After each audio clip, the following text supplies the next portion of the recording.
Let me start with the end of a day. I think the main course is over, okay? So just relax, chill. Only dessert is here left, for all of you to celebrate this evening. So, and we have I'm telling you, all of you have a luxury of having four great speakers in front of all of you to talk on enhancing luxury living. And I have a luxury of having more than 200 people listening to me and mic in my hand. So I'm really thrilled rather to be here among all of you, and thank you very much for pulling yourself to this event.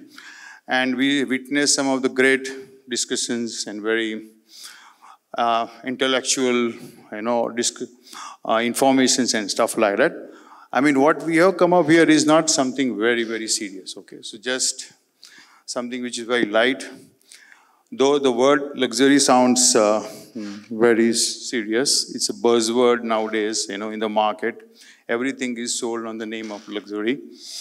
The products are sold. The lifestyle is something which we are questioning about, that whether we're living the life in a luxury way or no. And this is the idea, and how all we designers actually put life into the life of products and the interiors or the architecture or whatever the design we do. I would like to start with one little story, just to lighten up, our evening. Okay, maybe we will see this, but I would like to say a little story on, there's one guy, very rich, wealthy, buys a new Mercedes coupe and asks his driver to take him, on the fastest track to go. The driver drives him down, and he puts a loud music in his new car and having a long drive on a highway. But suddenly he finds, a lot of traffic, but he wants to still zoom in, and he's having his hand outside in his window, and suddenly the one fast car comes across, and driver sees in the mirror that the man sitting behind has lost his hand. It's gone, swiped off completely. But the guy doesn't realize, for a second. And the driver just puts the brake on, puts the car aside and says, "Sir, you lost your hand. Can't you see?" He realizes, and he immediately gets unconscious. And when he opens his eyes, he's in a hospital with an artificial hand stitched to his hand. And he sees in blurry way the driver still standing there. "Sir, are you okay? Thankfully we have saved your life. You got artificial hand." He says, "Okay, that's okay. But where is my Rolex?" Which he was wearing.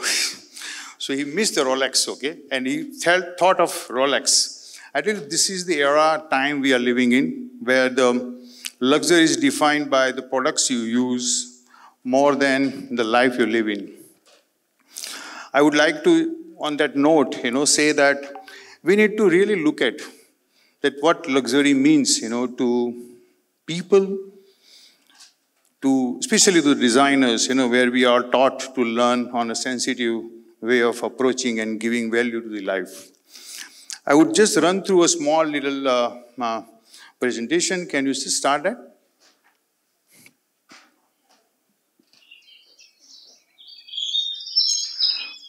See, the luxury means to us is something which, is encompassed by the nature. There's so much abundance, there's a grace and a way of, interpreting. And we human beings been having luxury of interpreting nature into, our life, where we treat, we enhance, we articulate, and we actually convert, our day-to-day living in a very marvelous, in a very poetic way. This constant way of, nurturing ourselves with the good socio-cultural patterns by which we grow. We create festivals. We convert, our day-to-day life into a kind of a celebration. And if you see, the luxury is quite embedded in our lifestyle. If you look at our culture, the luxury is not somehow segregated. It has always been part of our day-to-day living, which gets reflected in whatever we do, either the food, fashion, or architecture, or interiors, or product, whatever we do, including the value what we add into the life.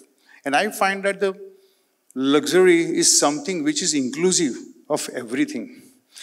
Nowadays, we always listen about luxury, which is somehow in the new era, has made our luxury more exclusive.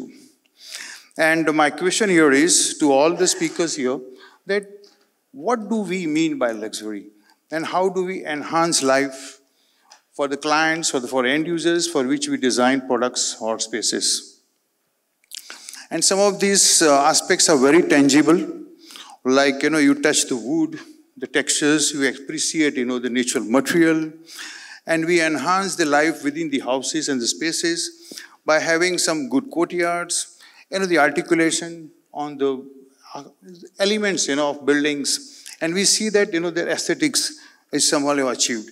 We appreciate the natural light, the kind of natural material, the usage of technology and all that. So I find that this is something which is so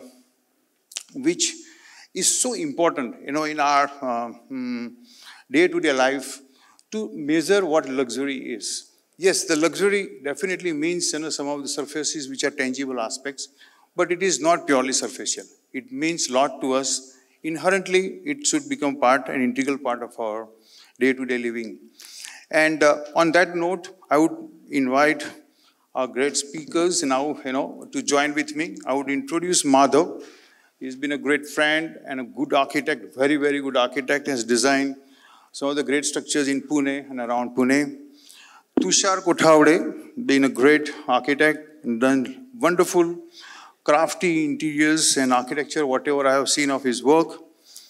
I'd like to introduce Kaustubh. Kaustubh has been not only being an architect, but has contributed a lot in handling lighting as a very special dimension to our projects and architecture.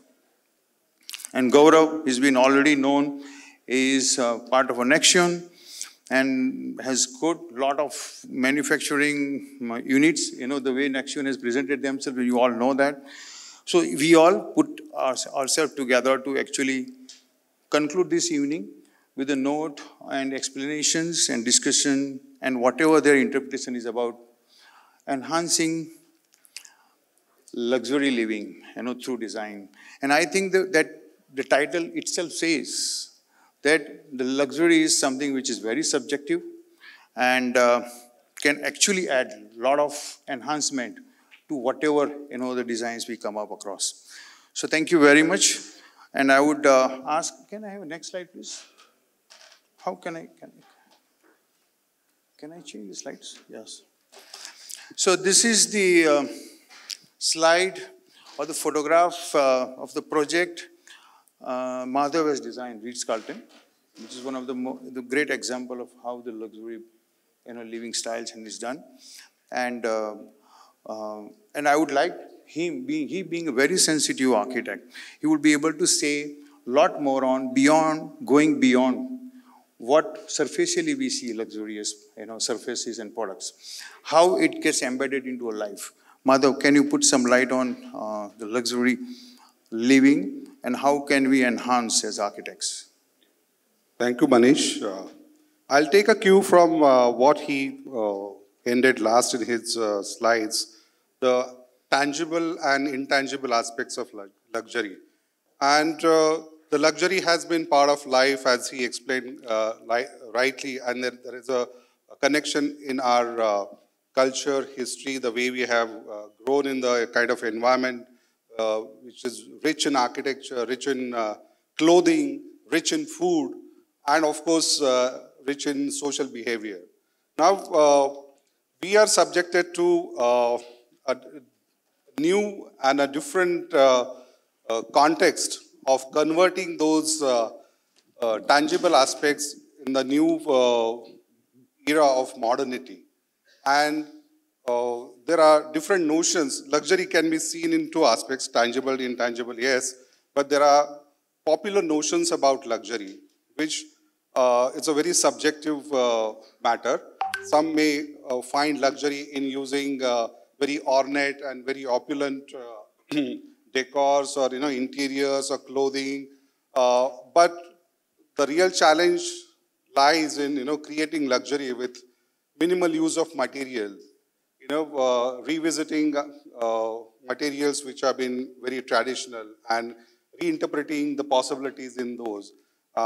Deploying the craftsmen with their dying art, just bring back to them into the main forum.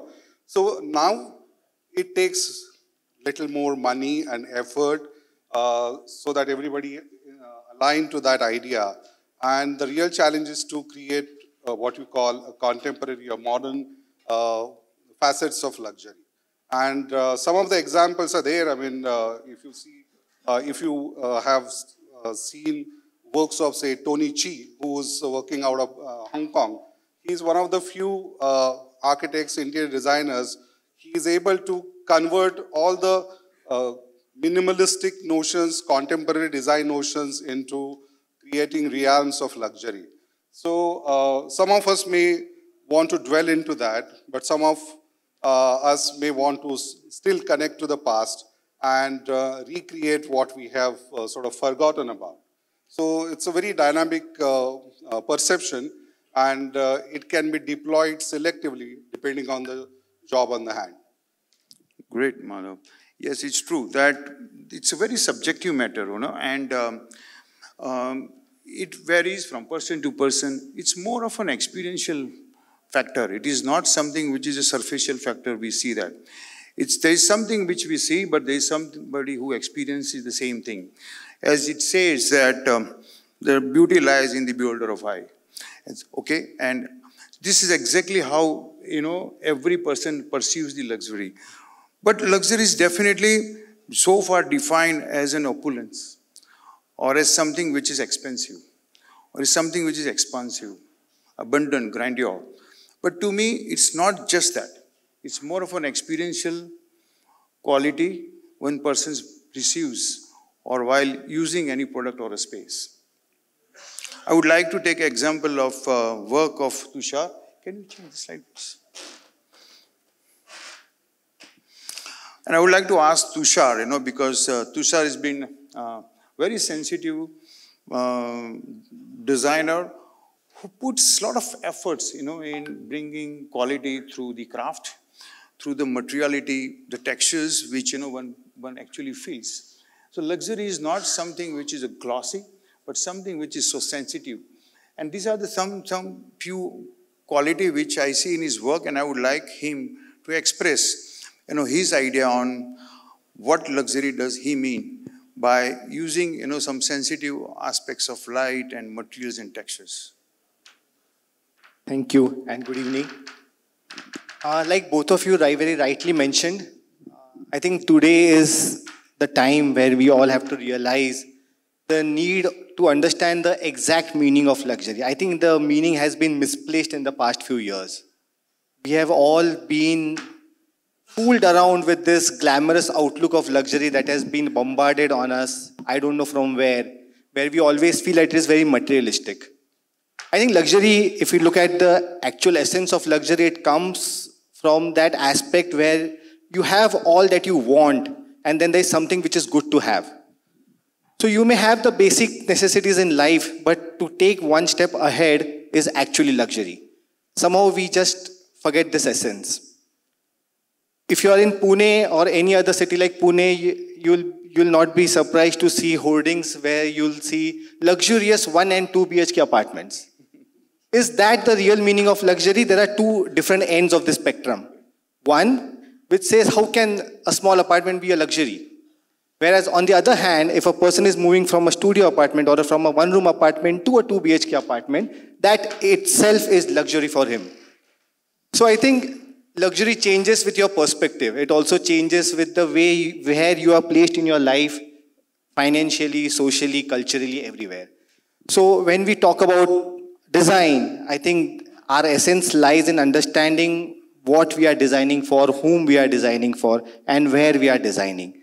So if all these things three things put together will help us define the meaning of luxury in the given work.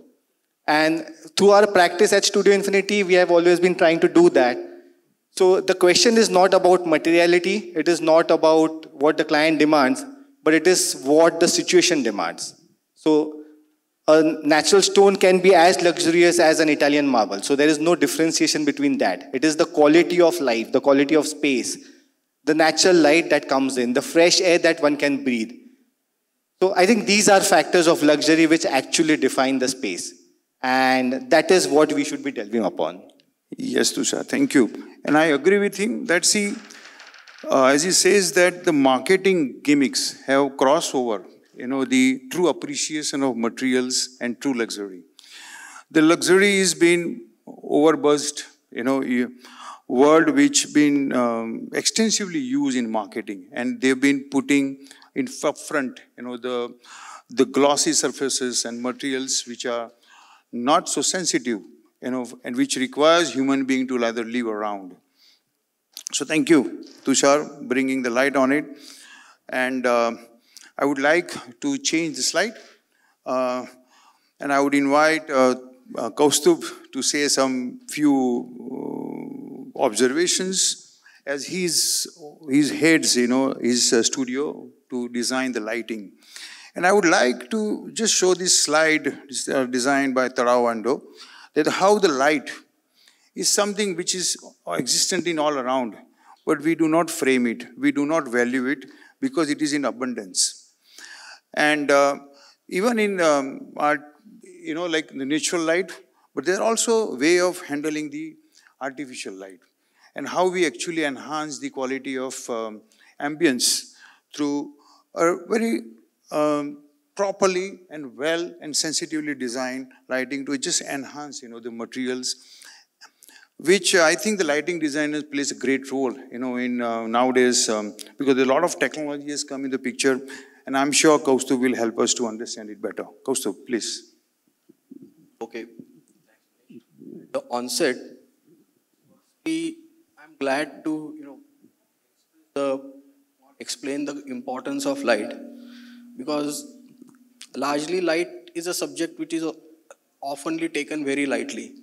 So not, to put it in the better perspective as far as luxury living is concerned, mostly lighting is perceived as a subject of privilege. Not necessarily it is available to, in context of design, it is available to everybody. But that's not the fact. Lighting, as like any other design field, has primarily 5 objectives. Starting in the hierarchy would be your activity needs, then we have your environmental needs. When I say environmental needs, I mean the spatial needs of lighting. Third is, of course, the human preference. Fourth is the biological needs, as we need light for our functioning and our perception. And fifth important aspect is sustainability. In conventional design, what we usually focus on or largely is on the activity needs and maybe the sustainability factor. But when I say a luxury, actually it is, I look at it from the perspective that beyond the conventional objectives of lighting, if we understand the biological and human preferences, that is something more as a luxury, because luxury, along with the opulence, also needs some kind of an excellence as to how much enhanced perception are we creating out of the spaces for the users who are using that. So that enhanced perception, the primary attribute of any perception is light, because if I withdraw the light out of the context, our perception of the space is in a way lost. So that's very important in either form, how we use natural or artificial light. That creates the sense of perception, which actually gives you a sense of excellence or the sense of, luxury in the space. So that's my take on it. Yes, thank you, Kaustubh. As I understand that, see, the lighting, daylight is something which is so abundantly available, but it has to be received well and filter it well to actually make it part of our day-to-day living. And it can't be just simply kept as it comes. And we as designers do see very sensitively screen those lights and bring it. But the main aspects come when, the night, the round happens, and then the, after the sunset, the light changes, and what we can do with the light to ensure that the quality of your living around the light enhances, the beauty of your day-to-day living patterns. And I have been very sensitively observing many of, the projects which are well lit and well designed. And I must appreciate some of the lighting designers who put so much effort. And the light is, though it's a very intangible aspects, in terms of, operational, we don't know till actually the light gets on, in the spaces. But that's something which makes all the difference, in the kind of spaces we generate. And your space looks totally different. It also enhances the quality of material you use it, the way your vision reaches out, to the products. The kind of a control on Kaustubh, what are the technological advancement, which controls now and adds a kind of enhancement of lighting into the interiors? Do you have something to say on that? Well, technology has, helped us a lot, or rather it is guiding us a lot to give many aspects of intangible element as light, whereby until now we were living in the world where our environments were static. Because of the availability of technology, now we are able to change our environments, we make it more dynamic and more experiential in that nature. But if I go a step beyond, conventionally we would know only a single color of light so as for many to understand. Now you have multiple colors of light available within the range of white light, what we may define is by the standard of CCT. Now, because of the availability of technology, we got a step further where we have an opportunity to change the color of the light in the form of CCT and make it preferential to individual humans. Now we are going more towards a human-centric, or I would say human preferential lighting. So that's an advantage that's how the technology has started helping us. Further to this, there is one more step. We have a lot of artificial learning, and since the lighting has gone digital, most of these parameters are quite easily adaptable now to the new lighting solutions. So if you ask about the artificial intelligence and machine learning, it has contributed a lot in the way our spaces or our environments, they used to be and now what they are and what they would be in the future. So that's a very important aspect what Manish you have got in. That technology, yes, it is important and is coming big way. Okay, great, thank you. So Mr. Khandelwal, now it's your turn. As a manufacturer of tile and various other products, I know you also have a lot of challenges and a lot of things to offer to the market. How do you see that the products like Nexion or many other companies who are coming up with different products like tiles, how do you see the challenges and what are the aspects which helps to enhance the luxury living and the way we have defined, as a luxury, not just a superficial? How do you see those challenges? And if you can elaborate more on the kind of ideas, on which you think of producing the tiles, and what are those subjects, on which you choose the type of tiles, the size of tiles and all. If you can elaborate that, which enhances the living, pattern for the people to actually use whatever the product you prepare. Thank you. Thank you, Manish. Tile, it is like a madness. We as Nexion has tried to bring method in this madness. Why I'm saying so? Because luxury, if we say, per se, luxury has a lot of aspects. It could be a fresh air in Mumbai and could be, as sir said, it could be a luxurious apartment of 1 BHK. But I would say, as a manufacturer, it is our responsibility to offer you a product which has a sustainability.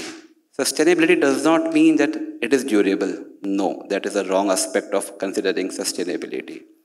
Why I'm saying so, a person who is, who is making a 1 BHK or 2 BHK or any flat and any higher interior designer, he carries a lot of expectation from designer, and designer carry a lot of expectation from the suppliers. So as a supplier, it is our responsibility to offer you a product which looks very good even after 10 years. So sustainability means what is good today is equally good tomorrow as well. That is very important aspect. Second thing is, one thing which I would always request you all is to go technically into any product when you are using. I'll just give you an example. I live in a very luxurious apartment in Mumbai. And last week, my daughter, she fell while coming out of the swimming pool. I stay in an apartment which is 6 crore and my daughter fell down. Just imagine what would have happened to me. The reason being, architect, please don't mind me, with all due respect, he didn't specify that he has to use R11 as a surface for deck area. It's so common. You use the same practice in Europe, you would be fined. You would be penalized. But here, the cost of human being is so low. Why? That's a question which we need to answer to ourselves. So it is very important that when you're defining luxury, you have to also consider other specifications.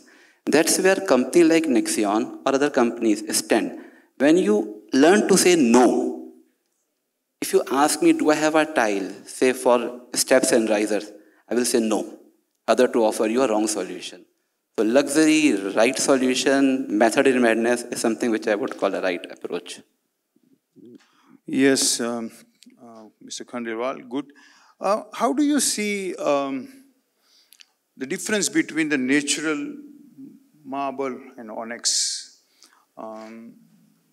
against the tiles which replicates them, especially when the sensitive issues of thermal comfort and other aspects like that, which whether it really replicates in its reality or it is just a visual? Both have its own advantages and disadvantages. I would not say one is better or another is worse. It should always be used in context. If you are designing a Haveli, say in Rajasthan, so you have to use certain products. I cannot say this product is good or bad. But yes, we can always say that when you use a good product, whether it is an Nexion or whatever other product, over natural stone, it has its advantages and it has its own limitations. I, as a manufacturer, do not believe in copy. Please never tell us to copy this or to cheap price copy. No, we should always alter. So, we have to be creative, I would say. Yeah, okay. I think I would ask Madhav to come up in the front and share as an architect, how do we enhance, the luxury living by using natural product against the tiles. I'm not denying anything against the tile, but at the same time, I would like to basically bring the subject on a surface, that how the natural material behaves and how it helps, to create a better experiential quality. See, now the technology has come of age so much and it's looking into the future. The case in point is the tile industry. And that has put some of us who have, put us in a dilemma whether to really go for a natural material or for this wonderfully crafted and manufactured tiles. I'm just giving an example. There are many such products. Like for example, I have grown up in Y, looked at buildings built out of stone, ghats, temples, everything. Very fond of natural material. And then you're always sort of trying to convince clients to use natural materials, but then there is a alternative available now. But just to sum up on this, once I was just walking into the exhibition of Jaipur Stone Expo, and famous landscape architect, Mr. Ravindra Bhan was with me. I was helping him walk around. He was very old by then. And he was asking me a very genuine question. Madhav, he asked me, like, why should I spend, say, 400 rupees a square foot on a 2 micron or whatever, micron of a layer, which is just visual, as against if I get a entire core of a consistent core of that material, which can weather age so well, and I can also have readily available inventory because it's a natural quarry, because some of the tiles can go out of fashion and they won't be sort of available. But, and having said that, there are wonderful choices available in this new product world now. So we have to select very sensitively, depending upon the scale of the project and the handling, the logistics, and everything. So we have choices now, and we have to exercise those choices very selectively. Then I'll just take the aspect of luxury. There are so many facets of our life. For example, I would like to talk about the light, quality of light as we stand here, whether this is a very comfortable light or not. He is the best person to sort of, comment on that. But let's take quality of sound. Like some of the brands, let's say Bose has, associated itself with luxurious products. But the real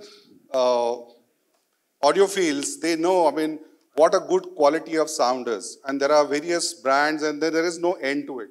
They can, you have to reach to your deepest corner of the pocket to, satisfy your ear when it comes to sound.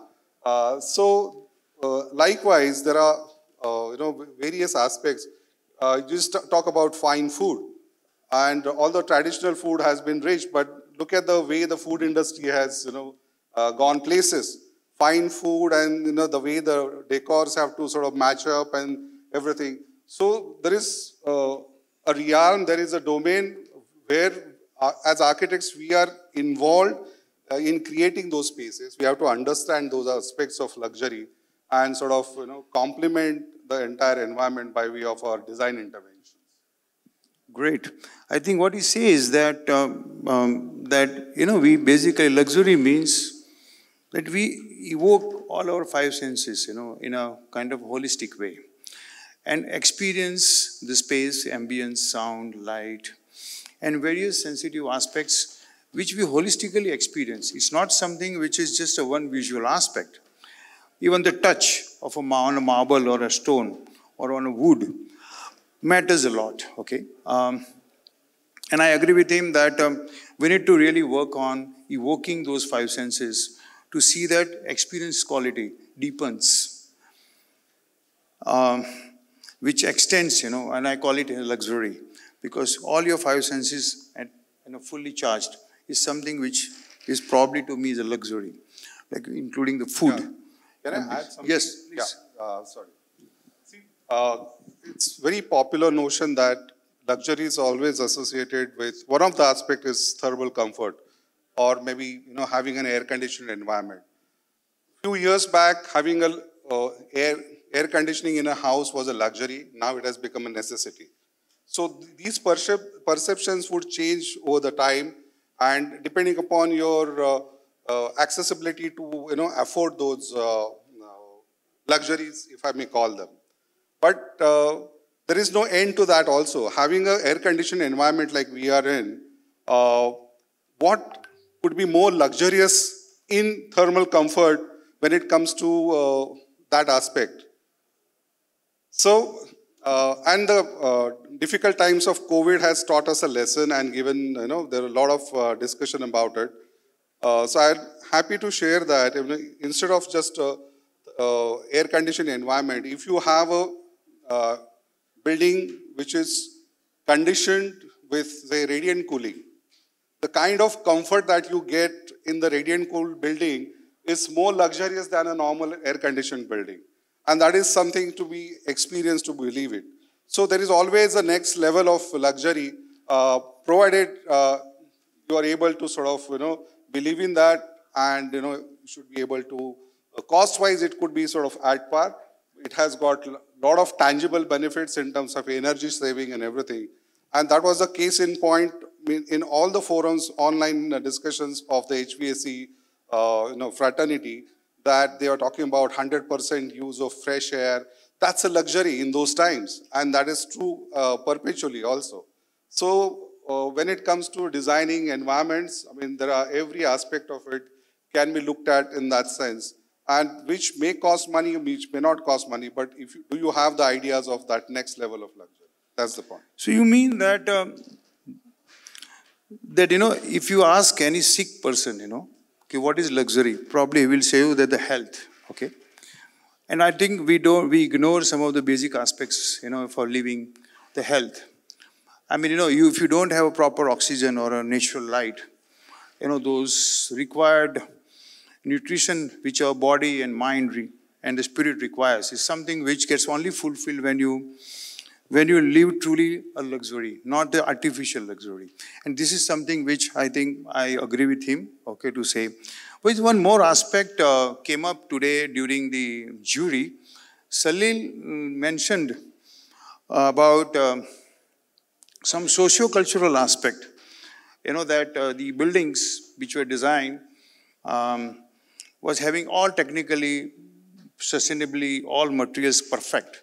But somehow it missed out on connecting with the city or the cultural, living patterns. What I mean is that our luxury living is not only within four walls. It is within the entire city or the town. Our luxury living is not confined, in interiors. To me, as it is getting exclusive, I would say to be inclusive was his message when he raised the point of how the building sets a dialogue, with the people, how it becomes inclusive, in allowing neighborhood to generate some life around the building and not getting isolated, and keeping the people isolated from the buildings. And I think the architecture, the cities, and everything has to really come up in terms of inclusiveness, which will bring luxury. Like I saw can you go back to the slide? The ghat which I was saying. Just to end up the thing, and maybe I would like Tushar to say on how, go back one more slide, that how our cities were developed, which was very inclusive. Socially, it was very interactive, a very collaborative spaces to deal, with the festivals. Go back one more slides.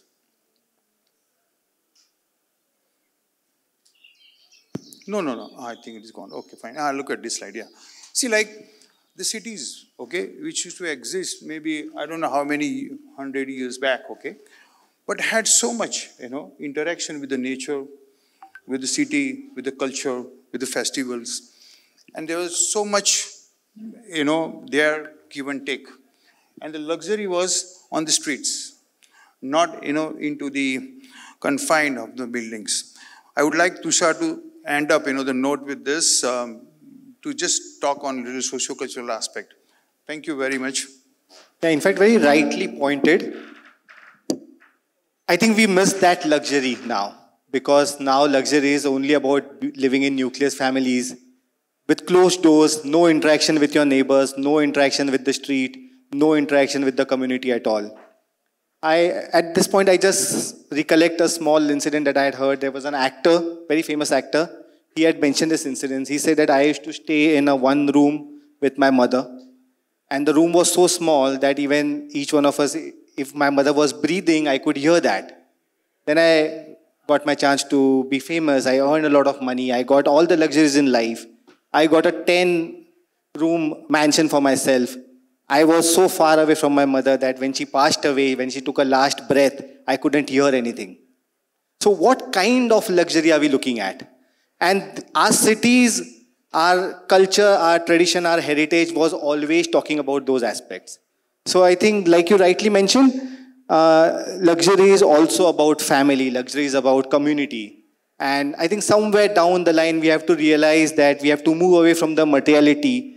We have to move away from the notion of cosmetic applications to finding the real meaning of luxury, which will upgrade our standard of living in terms of quality.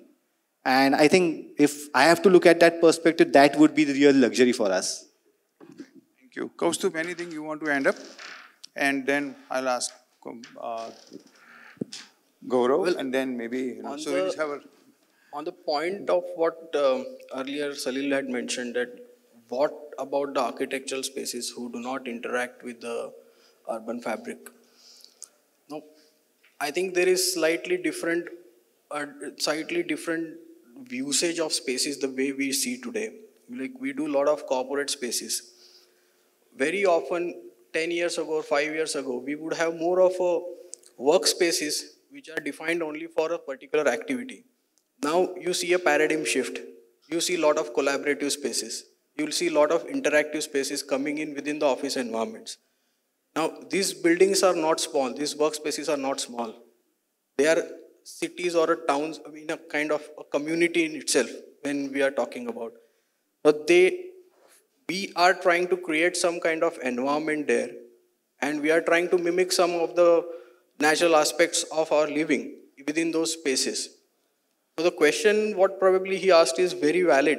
So when you had an opportunity to create a building which could by default blend with the urban fabric, why did you need to have a closed environment and then create something?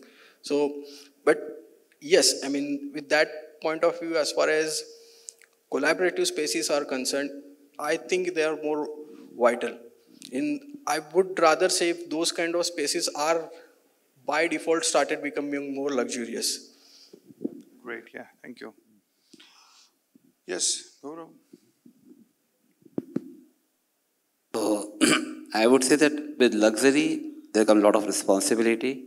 And as a manufacturer, it is our onus to keep ensuring that we use the right product, we use the right raw material. Luxury is not just design. It starts from using the right quality of raw material, if it is tile, right glaze, up to ensuring that how the person who is unloading a tile is also safe. That is what I would call as luxury. Thank you, Gaurav. Yes, Madhav, I would like you to end. Thank you. I would like to hear him. For generations and generations, luxury is associated with owning a car. And the cars have destroyed cities, everybody knows. And we are also going through that phase of urbanization where we haven't seen the worst yet. But it's good that you can see the efforts in pieces, bits and pieces for revival and reclaiming urban spaces. There are lots of initiatives at all fronts. So the space which was once pedestrian, which now you realize how luxurious is to, walk safely on a footpath, having less cars. So there are certain aspects of luxury which are very important in the urban or the public realm also. So this was what we have. It's again reclaimed. And likewise, so there are dimensions of luxury, the perceptions of luxury have to be